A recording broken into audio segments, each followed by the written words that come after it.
Pardon the interruption, but I'm Mike Wilbon on assignment in Philadelphia. I'm Tony Kornheiser. Philadelphia? I'm in the studio. Why aren't you here? Because Shai Gilgeous-Alexander and OKC is here in Philly. They're not in the studio. I hate to inform you of that. Wait, so he's more important than I am? Because Sunday night, when they played in Washington, you didn't go. Yeah, you went to Georgetown, but you didn't go see him. So now you dump me? That's great. Welcome to PTI, boys and girls. In today's episode, Sam Darnold's future, DEION's intrigue with the Cowboys, and Jeff Saturday joins us for 5 good minutes. But we begin today with the Rams defense sacking Sam Darnold 9 times last night, intercepting him once and causing him to fumble, a scoop and score as Los Angeles throttled the Vikings 27-9 in their home away from home, Arizona. Wilbon, you thought the Vikings would win. What does this performance say to you about the Rams? Well, beyond me underestimating the Rams, Tony, part of it, and you and I talked about this openly, privately, and then publicly over the last few days, the situation the Rams were facing, it just seemed so, I shouldn't use the word insurmountable, but it was just so difficult with what's going on back at home in Southern California. Yeah. And it was great of both. I know the Cardinals were involved in this, and the league and the Rams, to put families and even family pets on a plane. More than 400 people flying a couple of planes to Phoenix, to Glendale to play that game. The stress that has to be involved. I don't even know how you can focus. How can you concentrate on a particular task at hand, which is as exacting as a football game, a playoff football game? You can lock in on that with everything that's going on around your home. I have nothing but love and praise for the Los Angeles Rams, the way they went about their business, their preparedness, their professionalism, the inspiration which they played with. Maybe they derived some of it from the difficulty of the situation, a tragic situation in Southern California. I can't get over it. I can't believe what they did. I have nothing but praise for that team. I'm going to get to what you said in a second. I'm going to go to the game, though, first. That it turns out in hindsight that maybe the most important play of the game is right at the top of the second quarter when it appears that Stafford is, as he is sacked, that he fumbles the ball, that it's picked up, it's brought into the end zone. The referee goes like this, and you're thinking it's 10-10. And then correctly, they reverse that call because Stafford, he's not trying to throw the ball down the field, but he's trying to avoid the sack. After that, Minnesota never threatens again. The Rams get 2 touchdowns in that quarter. It's 24-3, I think, at halftime, and the game is over. And now to get to what you said. I watched Sean McVay and I watched Matthew Stafford talk about the fires in the post game. I watched that. I watched them, it seemed to me, try to come to grips with their small part in this larger whole here and what the Rams could do. I watched, I think it was Andrew Whitworth in the pregame ceremony, when he talked about the Los Angeles community and the strength of it. And he thanked the first responders, and he thanked the firefighters and all of that. And then I read that Roger Goodell said that 45,000 fans had flown or driven from California to watch this game. And I thought, Mike, maybe in their own way, the Rams took strength and purpose from all of that. Because I did not expect them to win either. I did not. No, didn't either. Kudos. Kudos, not even enough. And I think there's no too much praise for the Rams and the organization and the team. Puzzling team, though, Mike. It's a disappointing. They start out the season every year, last 2 years. They have a terrible record, 4 or 5 games in. Then they get hot and get to the playoffs. Puzzling. They're playing well when it counts. Yeah.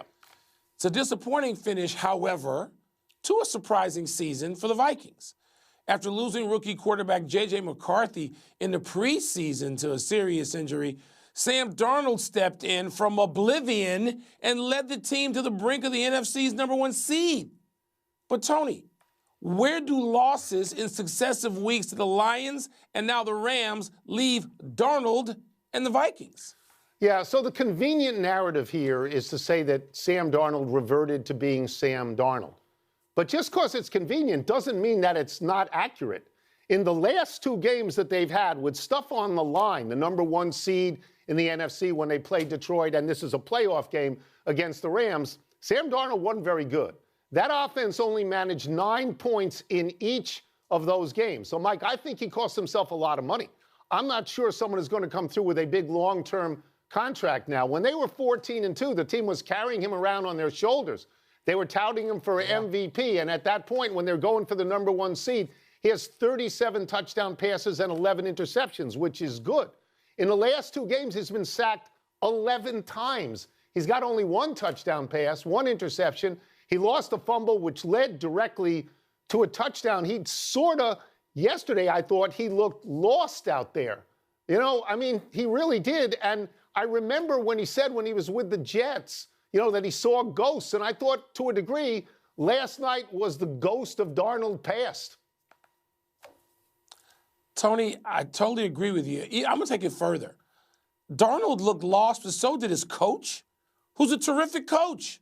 He looked lost. It looked like they didn't have a game plan, or the game plan was woefully inadequate. Taking 5 and 7 step drops when you need some quick passes to get away from that pressure, and you've seen it for 2 weeks. You saw it from Detroit, which provided a blueprint, essentially, for last night for the Rams. What are you doing? Why could no imagination from a staff that has been imaginative with Sam Darnold? Now, Tony, here's what we know from covering football, covering all sports for a lot of years. When you spend a first-round draft pick on somebody, you anoint that player. You say, this is our guy, and we're giving him our blessing. And that's what's going on with the kid from Michigan. And so Sam Darnold, to me, has thrown his last pass for the Vikings. Really? In a way, this is awful because he did win 14 games. Yes. My goodness, he had a great season. But, Tony, when executives, when they tap you on the shoulder and they stand up there and they let that kid hug Roger Goodell and they say, with the whatever pick of the first round, we are selecting. That is their golden child. You don't They're think not giving up on him. You don't think Darnold's going to get the franchise tag for $40 million? You don't think he's coming back? He may not start anywhere else in the league if you're right. If you're right, because he you know may what? Start somewhere I else, thought the same as you thought. Throw the ball away. You can't keep taking all of these sacks. What are you doing? Throw the ball away. All right. He looked overwhelmed. He looked totally overwhelmed last night. And he'd had a great year, and now it looks like the whole season is a failure, and it shouldn't. It shouldn't. They won 14 games. Yeah. Let's go back to the Dallas Cowboys coaching situation from the other day. It is still vacant. But here's a name that might rush into the breach, Deion Sanders. Deion and Jerry Jones have already talked once. Deion called talking with Jerry, quote, truly delightful and intriguing, unquote. Wilbon, what would you call it? Irrelevant. This is going to come down to some real difficult decision-making for both Jerry and Deion if it advances, if the talks advance and become relevant. The first conversation I don't think is relevant. Tony, there's an essential question here to me. Can the Jerry Jones brand, and Jerry's ultimately interested in his brand, and it's mostly the Cowboys, but it's also the Jerry Jones brand. Yeah. All right? Yeah, I got you. Can that exist productively with the Deion brand? And Deion can coach him up, but Deion is in it for the Deion brand. You see Deion in commercials with all kinds of people. You see Deion as a character, as a duck. He's in it with Saban. Yeah. The Deion brand and the Jerry Jones brand, they are two of the top. With anybody named Kelsey, they're at the top of the brand business in the NFL. They actually get recognized without saying their names in the United States of America, which other football players, even quarterbacks, don't get.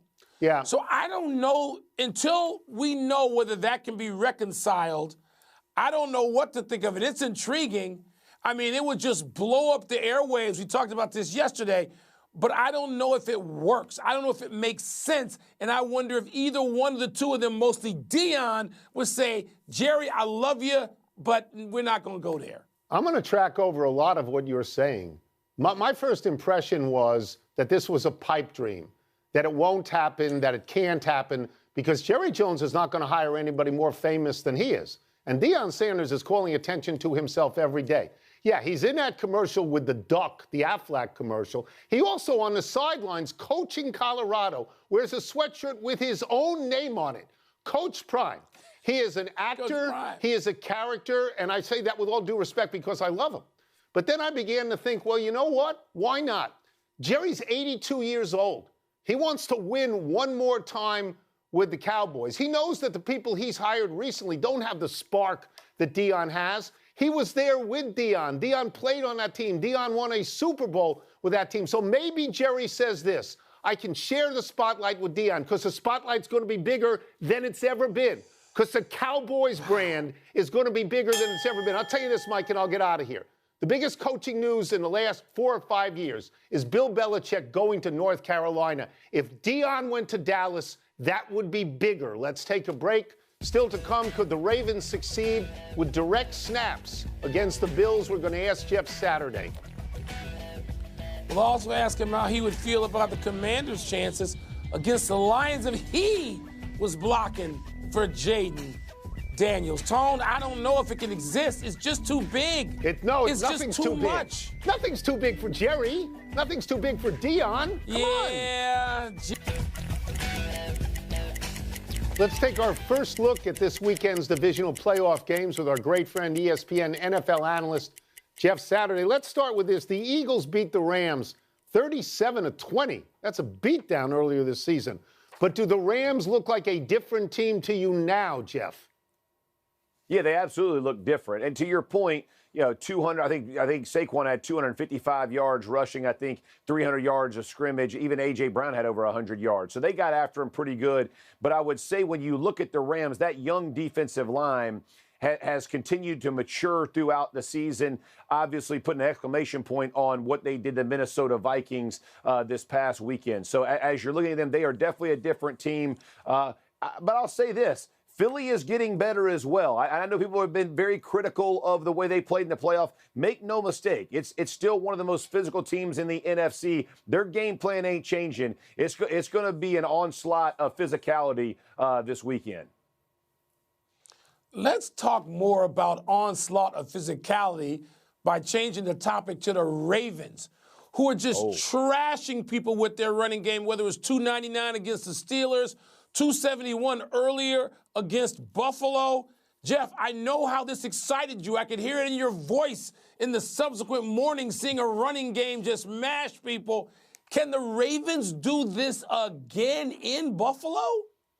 They can. I think that is going to be the matchup, Mike. When you think about how do the Bills beat the Ravens, they're going to have to slow down this running game. And what makes that very difficult on top of Derrick Henry, it's the style that Baltimore wants to play with Lamar Jackson now a part of that running game. They don't typically do that throughout the season, but you saw the way he played this past weekend. He from the first quarter on, he was hell-bent on making sure he was going to get his carries in. So I don't know if the conversation with Mom changed him, but my man was about that action. And when he pulls that ball down, that means your backside. And I'm just telling you, even your backside, if it's one-on-one, Lamar's winning 99 out of 100 of those. So you're probably leaving two guys on the backside of that defense to make sure you're keeping up with Lamar. Now that leaves your front side open. It's going to be really interesting to see how Buffalo combats that, because Buffalo wants to do the same thing with Cooks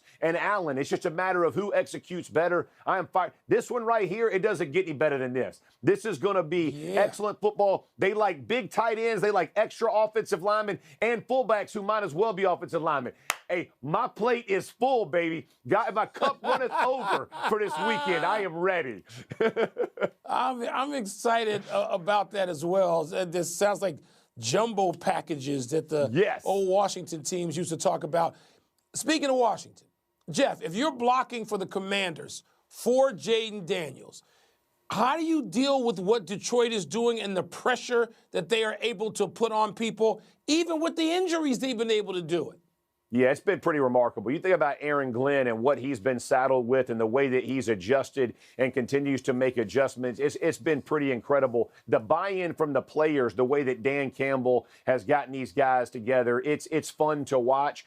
I would say this, though. If there's anybody to handle it, it feels like Jaden Daniels is that guy. I don't know if it's just the age, he's so young, maybe he's a bit naive to it, or he just is that calm and collected, because the guy looks like nothing rattles him. And no play is overwhelming for him. He sees the field, he does it. So offensively, you feel good about it. The only problem that I get concerned with, Mike, is the Detroit offense is so efficient and productive. If they get a lead and you got to play from behind, that is a big problem. I don't care what team you are. Jaden Daniels, everybody becomes mere mortals when you're playing from a deficit like Detroit likes to put on you. That could be a problem. But he certainly has stage presence for a rookie. He walked into the league. You ain't kidding. He walked into the league like that. We'll get you out of here on this. The Texans' pass rush, very effective against the Chargers. The Chiefs handled it, though, when the two teams played 3 weeks ago. Do you like the Chiefs to handle it again? I do, and because they're going to go in with a plan, Tony. If you think about Andy Reid and Mahomes, the left tackle has been a turnstile at best. It's been below average. They moved Tooney out there to try to help it, who's a guard moving a tackle, who's played efficiently. So I'm not sure exactly what the answer is going to be, but rest assured, these last couple weeks, that has been the conversation. How do we make sure Mahomes doesn't have to peek to that left side? He wants to make sure his eyes are staying downfield. They'll have a plan put in place, and there's no better than Patrick Mahomes understanding under pressure where to put the football. The Texans are going to have a massive night defensive line-wise. I just think the Chiefs probably have the answer, unfortunately, for the Texans fans. As always, Jeff, thank you so much. Love you, Jeff. fellas. Y'all Appreciate have a great one. Let's take one last break. Still to come, the Warriors fall below 500, but Steph Curry advises against a desperate move. Is he right? And Danielle Medvedev takes out some frustration on a net camera at the Australian Open. So we have our phrase for the day, Mike, onslaught of physicality. What? That's our phrase for the day. Yes, I like that. We should get buttons that say onslaught of physicality. Old school football. Happy time, people. Happy belated 65th birthday, Dominique Wilkins. This was Sunday, we missed it. One of the greatest nicknames in all of sports, the human highlight film. Wilkins played 15 years in the NBA, accomplishing the most in his 12 years in Atlanta. Led the league in scoring in 1986, averaging 30.3 points a game. 9-time All-Star, spectacular in the dunk contest in 1985 and 1990. Wilkins never won a ring. He never even got to the conference finals. But that's what can happen when your career bumps up against the Celtics with Bird, Parrish, and McHale, and the bad boy Pistons with Isaiah Thomas, Joe Dumars, and Bill Laimbeer. Wilkins is in the Hall of Fame. He's on the NBA 75 team. Tony, yeah, amen. I mean, he had to go against some people who were just on the all-time great list, and Dominique might have been slightly, ever so slightly short of it. It's cool now to go to games when Atlanta's playing, and Dominique is there doing the TV. It's great to just see Dominique Wilkins, who looks like he's 30 years younger than he is, and just talk about basketball with Dominique Wilkins. Happy anniversary, Case Keenum and Stephon Diggs. On this day 7 years ago, Keenum found Diggs owing to an appalling lapse in the Saints secondary for a 61-yard touchdown as the final seconds ticked off in a shocking Vikings playoff win. This became known as the Minneapolis Miracle. Both Keenum and Diggs are together in Houston, but they are off the active roster because of injuries. Keenum has found work in those televised commercials where professional backups are needed. Keenum is called in to literally back up a minivan with a trailer hitched to it. Colt McCoy comes in to spray a wasp's nest. Jacoby Brissett comes in to help with a tax problem. Josh Dobbs comes in to hang a picture. Those commercials are clever, Mike. Tony, smart and funny they are. I'm not going to say they're equal to the light beer commercials of our youth. No, they're not. Because those are the smartest, funniest commercials involving athletes ever. And they were some of the greats of all time. But these are very funny, including the Case Keenum. These are laugh out loud funny. They are. Happy trails to a net camera at the Australian Open. Fifth-seeded Daniil Medvedev was trailing the 418th ranked player in the world in the third set when he took his frustration out on the tiny camera, swinging his racket at it 5 times, smashing it to pieces. In doing so, he also broke the frame of his racket. The chair ump responded by issuing a code violation for racket abuse, which could result in a fine. But if you want to stop racket abuse, just force him to play with that broken racket. Medvedev bounced back to win the first-round match in 5 sets. Ninth seeds Andrei Rublev wasn't so fortunate, falling in straight sets to 18-year-old Brazilian qualifier João Fonseca, who wowed the crowd while playing in his first ever Grand Slam match. Fonseca's supposed to be a big deal. A lot of people love him. I think he committed to Virginia at one point and then said, I'm going to turn pro. Seems to have worked out well so far. Yeah, let's get those Wahoos on the phone to get them back. Big finish quickly. The NBA fined your boy Anthony Edwards $50,000 for flipping the bird at a ref while on the bench. Your thoughts? More than $250,000 of fines this season. Leads the league with 9 texts. He says no more texts. We'll see. They need him. Stop getting texts. Japanese star Roki Sasaki has narrowed his suitors down to Dodgers, Padres, Jays. Who's the favorite? Stop, Dodgers. Warriors fall below 500. Steph Curry doesn't want the team to make a desperate move. How do you read that?